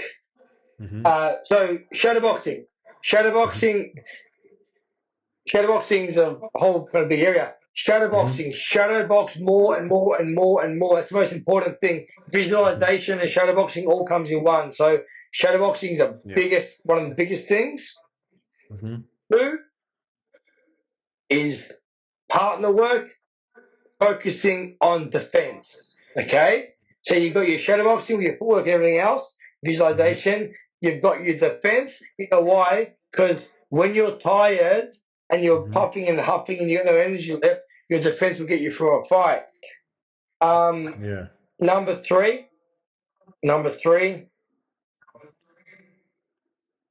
make sure the gym that you commit to have runs on the board to where you want to get to. Mm-hmm. You know what I'm Yeah. saying? Go to Yeah, a for sure. gym So, with people there. You want to go pro. They've got to know the pro game. They've got to know the management side. You got to have pro fighters there that have been pro who can surround yourself with people who have been where you want to get to. hmm yeah. So I think what I'd narrow that down to is, and correct me if I'm wrong, but the first one I think you would say footwork and practicing that in your shadow boxing. I would say it's probably two: footwork and shadow boxing skills, wherein you're actually knowing what you Yeah. do when you shadow boxing and using your visualization skills. So that's kind of a double one where footwork and Footwork's a part mastering of it. Footwork's the a skill part of of shadow. Yeah. footwork's a part of shadowboxing, bro. So I'm just saying Yeah. shadowboxing mixed with visualization. Yeah. And the second one is defense, and specifically partner defense, because that'll take you through when you're tired. 100%. That's great advice. Um, and the third one is, I guess, having a good team and a good gym and a good coach in general. Like basically having a good team. I think Yeah. that's three awesome things that people can focus on. So for anyone listening, Yeah. top three things from CamaKO: footwork, shadow boxing, defense. It'll take you through when you're tired, and having a good team, good coach, good gym that has a track record, for sure. And Yeah. three things that you think are important aspects to be a good coach, and important and sort of double thing: important aspects to be a good coach, and important aspects to look for in a good coach. I guess they can kind of be the same, but you know what I mean. Uh, Important things to look for in a coach. One, an honest coach who wants the best for you, not for themselves. Mm-hmm. Okay, that's one. Two, um, ooh, look for a good coach. I think a coach that's brought fighters up from the ground up. Like for Mm-hmm. example, like Jacob Cassar is the reason Mm-hmm. why I went to Igor. Yeah. Jacob Cassar, the gun fighter, and he's only trained Igor. So one is an honest trainer you can trust with everything and you get along with. Two is a trainer that has runs on the board, as I said before, of fighters that they've brought, not just poached from other gyms. They've Yeah. trained their own. They've got their own style of methods. That all their fighters are good. Mm-hmm. I'll give a shout out to Igor Posev and even a fighter, a coach who's got a lot of good fighters.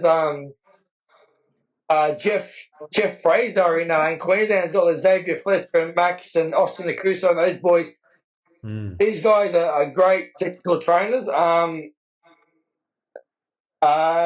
And also three in a coach, what you'd look for. Ooh, it's a hard one, man. It's a hard one Would you say because like the first one was a what's that? okay.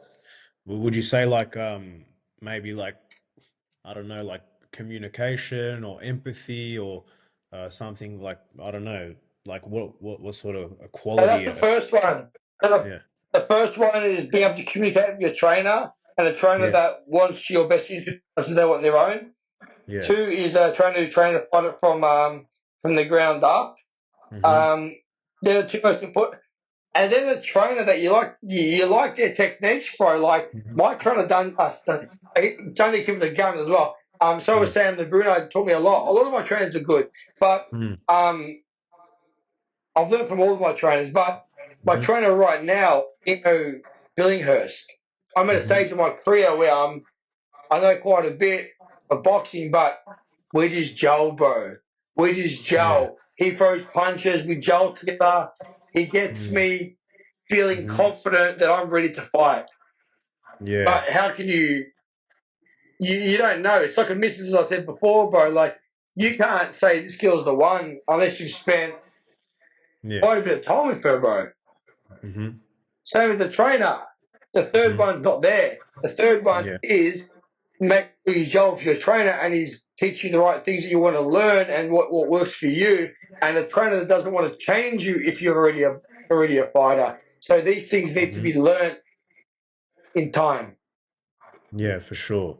So I think to narrow it down, the first one would be honesty and good communication. And I guess telling you, Yeah. would you say telling you what you want to hear? I'm sorry, telling you what you need to hear, whereas not telling you what you just want to hear, and being like sort of honest with you about those sorts of things as well. Yeah. Have your best interests at heart. Yeah. Yeah, for sure. And again, with the track record and building fighters up from scratch, someone like Igor, who's done great with Jacob, and Jacob's awesome too. I think he's 39 and one now, well, something like that. Yeah, a lot of it, even like Sam the Bruner trained Yeah. Blake Caparello, like this kind of guy. Mm. Like, I went to Sam because of Yeah. Blake. I Yeah. went Yeah. to because of what do you call it? Because of Jacob.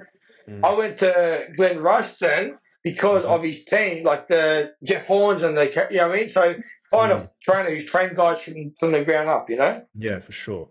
And I think the final one would be like cohesion and getting along with your trainer. It seems that for you, that's been super important with you and Dino, and it sounds like it's been a bit of a game changer for you. Yeah, man, I'm happy. I'm a happy fighter. Love Mm. Dino and his everyone's realizing noticing the improvements I've made with him. So yeah, Mm. get a trainer that you love, bro, man. Get a trainer Yeah. that wants your best interest and Mm. you gel with. Yeah. Yeah, awesome, bro. And last one before we go, do you have a favorite quote or a favorite lesson to live by? It doesn't have to be a specific quote, but if you had to narrow it down in one thing, what would it be? No matter how you feel on the day, do your best. That's it. Doesn't matter how you feel, get it done. Discipline over motivation. That's it. But so my thing was to all my quote to all my people I train is make one promise to yourself right now. And that's that no matter how you feel right now, you're gonna give your all and do your best. That's it. Awesome. Wise words. Um, all right, Joel, tell the people where they can find you, what you've got going on, and yeah, we'll wrap it up. You can find me at Joel CamaKO, CAMAKO. And what you'll find there, you'll find out when you follow me. Awesome. So everyone, check out Joel. He's got some exciting things in the future: fights, businesses, everything. Can't wait to see how it all unfolds. Hopefully, It'd be awesome to talk to you as well after you go to America and see what you learned there. So that's a really exciting thing that you've got going on. So best of luck for everything, bro. We'll stay in touch, and thanks for coming on. Thank you, bro. It was a great chat. I haven't talked to Awesome. someone this long since my ex-girlfriend, bro. Well, I'm glad I replaced that memory for you. Thanks, bro. Speak All right, soon. bro. See ya.